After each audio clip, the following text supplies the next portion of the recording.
Hello दोस्तों, नमस्ते। कैसे हैं? आशा करते हैं आप लोग बहुत अच्छे होंगे। दोस्तों देखिए कितना अच्छा लुक है ये। अभी हम आप लोग को दिखा दें।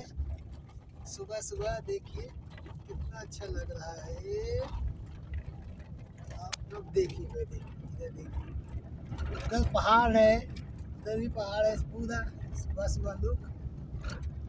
इधर देखिए कितना बढ़िया लुक है। इधर सूर्य भगवान निकल गए हैं, उनका भी भाई टाइम हो गया है। ये देखिए बहुत अच्छा नज़ारा देखने को मिल रहा है, एक नंबर। अभी गाइस हम जा रहे हैं स्कूल छोड़ने के लिए, क्योंकि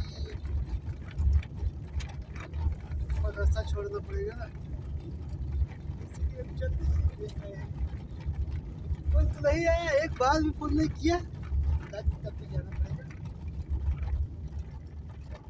ये ये बुढ़ऊ आई है ना, बुढ़ऊ देखा बुढ़ऊ भी